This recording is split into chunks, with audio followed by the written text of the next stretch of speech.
Shane Willis, FanDuel Sports Network with the Hurricanes, not on Twitter. I love that about you, sir. Did it feel like this was the longest last week of the regular season ever?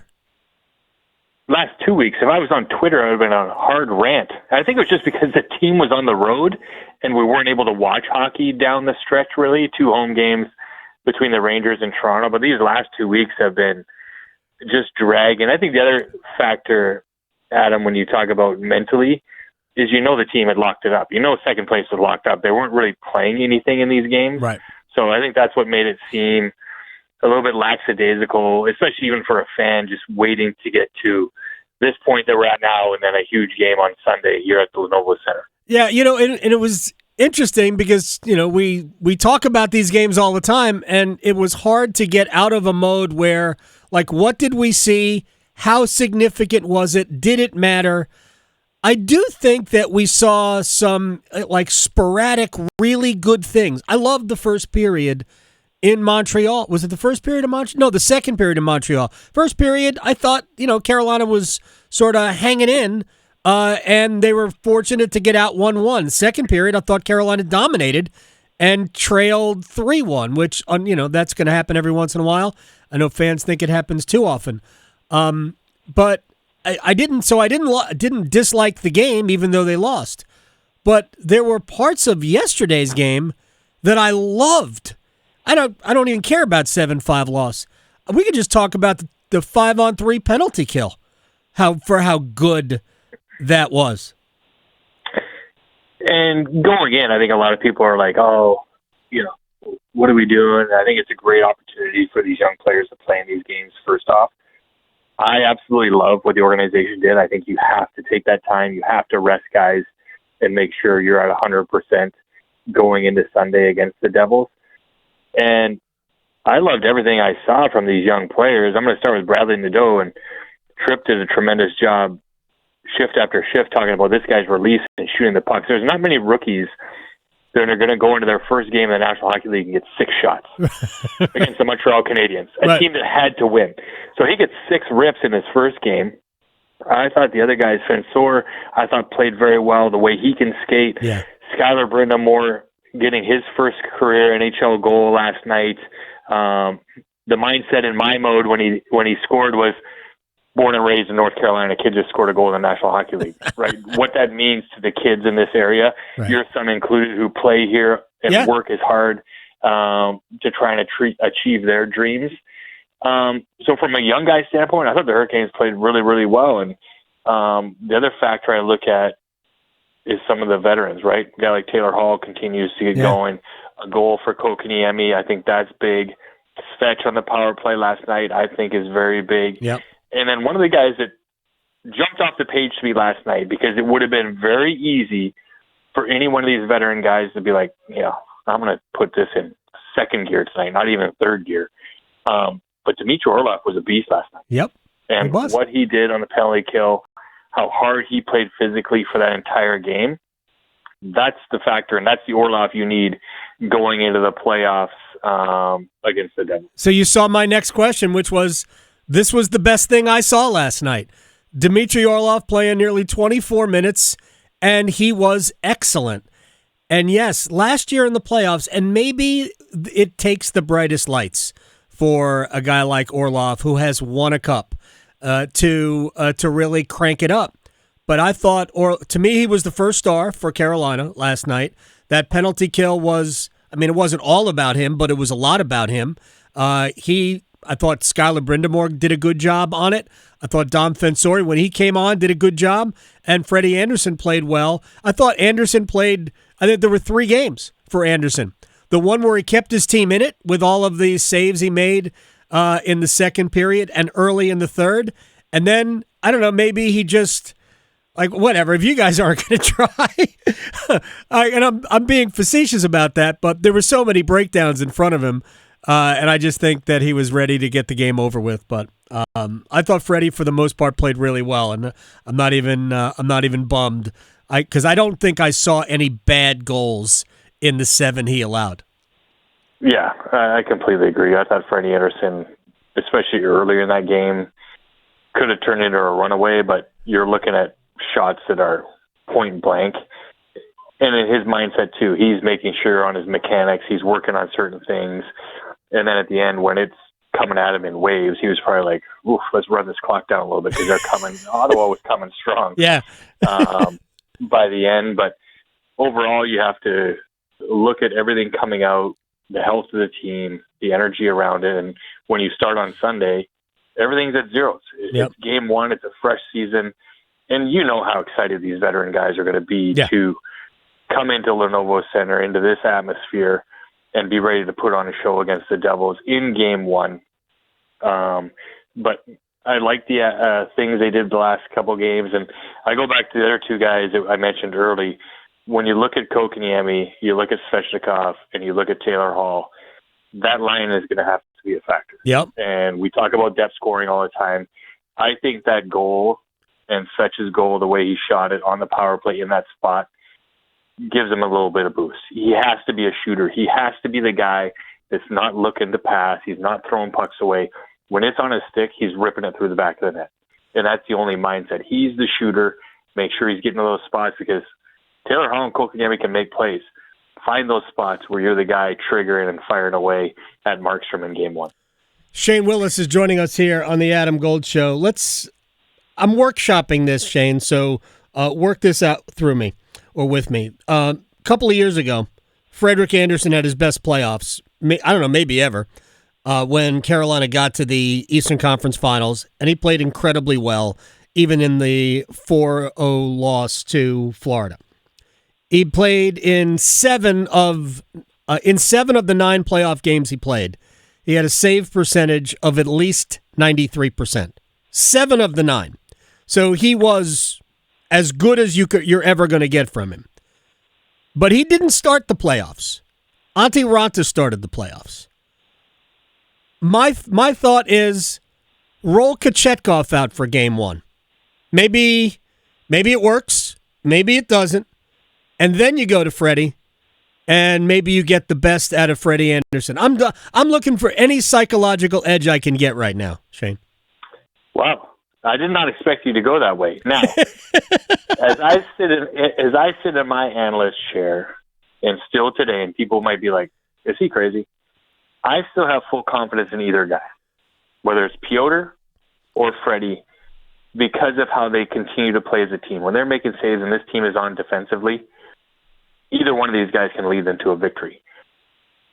I think the way Freddie has played down these last 2 weeks gives him the edge to go into game one. Mm-hmm. I don't disagree with what you're saying.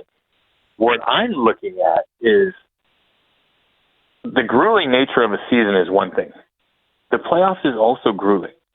And no team has ever continued a little rotation, especially in the first round, maybe first, second round. I'm not saying at the end you don't ride who's the hottest. But in the first round, do you look at still alternating? Because I think this team plays great in front of either of them. There's confidence in front of both of them. And I thought Piotr's game, the last couple starts, had gotten back to where he needs to be. So I'm not against either one starting game one. But I'm definitely not against if he goes with the other guy in game two. Win or lose. If you win game one, I love fresh goaltenders. And I've really gotten into the alternating factor, the 1A, 1B, whatever you want to call it, to maintain the freshness, not only physically, but mentally, of how these guys have learned to play with each other. I look at that as the question, not going in game one. I think that's the decision Rod and Paul Schonfelder will decide. But after that, I think that's the next biggest decision. Do we alternate? Do we give the other guy a start here early on? Because now you're keeping them both fresh with whatever happens. Yeah, and I go back to last year, and Freddie played very well. I mean, it's hard to fault anything Freddie did, especially in the first round of the playoffs, because they won the series in 5 games. But I do think that Freddie was also worn down by the time that we got into the Rangers series. Now, the Rangers power play could last year could have worn anybody down, and it certainly got to Freddie in Carolina. But I really think he just kind of got a little bit worn out from playing, even though it was every other game or every other day, during the season, the last 10 games for each, they were alternating. So he wasn't going every other day. He was going every 3 days or 4 days or 5 days, whatever it was. And it just helped him maintain his edge. And you could argue that they should do that anyway, but I think we know that whoever the better goaltender is going to get at least the nod more often than not. But I think they've got to use both, and I think they have to use both in the first series, not even out of necessity. I just think that's the way they should go. Well, and the other factor some guys around the numbers are going to look at is, road versus home records. There's a big disparity there, right, in the way these guys have played in Lenovo or on the road as well. Like, you have one guy the road games and one guy the home games. There's a lot of different factors, again, going off of feel with what they put in. I mean, I would love if the New Jersey Devils had a Russian goaltender, because then Piotr would smack him around every night. I mean, he is dominant against Russian goaltenders. Right. But again, I love both these guys. I love what they bring to the table.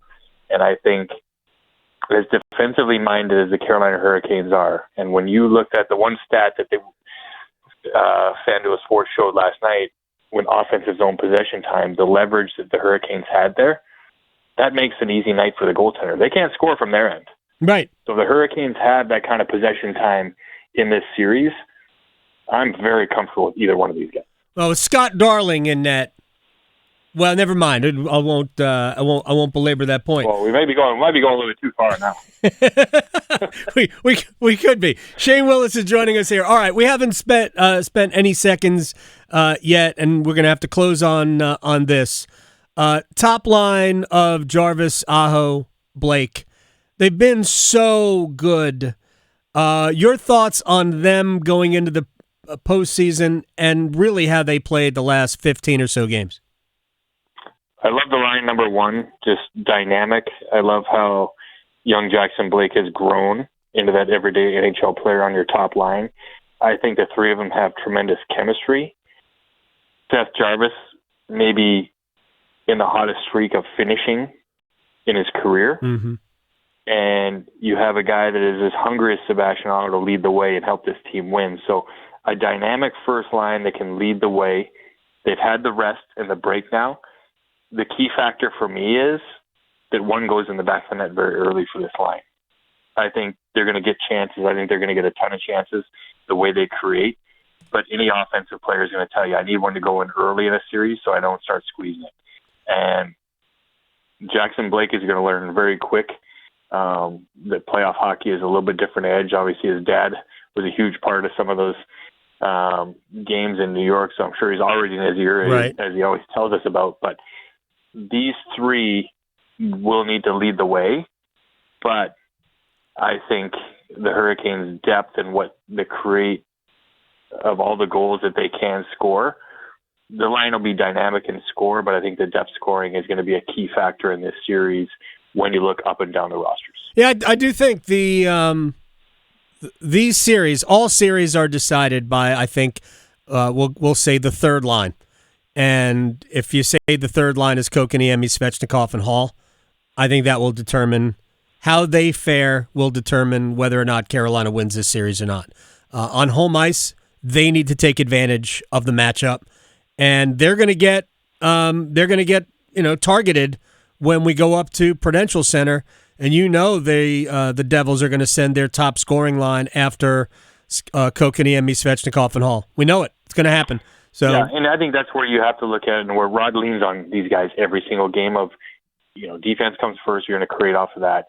But Kotkaniemi kind of relishing in that moment of being dominant inside the faceoff circle, being that physical presence, because that line is very big and very strong. An offensive line shouldn't be able to outwork them defensively and get around them easily. So I think in New Jersey, they need to be that shutdown style line, but dominate offensively. Make the New Jersey Devils chase you. And I think Kotkaniemi and Svechnikov and Hall have that ability to do that. And I think this series will be very tight. Game one is extremely important. I was talking to Mike Maniscalco about this, saying, everyone's worried about home ice advantage. Oh, yeah, it's great because you get to game 7. I said, home ice advantage may be more important for game 1 because you don't want to get behind. You don't want to chase a series. It's going to be rocking Sunday afternoon here at Lenovo Center. feed off of that and put out a dominant victory to set yourself off on a dominant series. Shane Willis, FanDuel Sports Network, also with the Carolina Hurricanes, the greatest youth hockey maven I know. All right, sir, I will see you at the rink coming up this weekend. Thanks, Adam. Appreciate it. Man, I am excited already for Sunday. I know people don't like the fact that it happens so quickly. I agree logically. Carolina, New Jersey, Monday. Then you can go every other day. Monday, Wednesday, Friday, Sunday, Tuesday, Thursday, Saturday. Saturday would be Game 7. But that's not how it's going to work. It'll be every Sunday, Hurricanes play.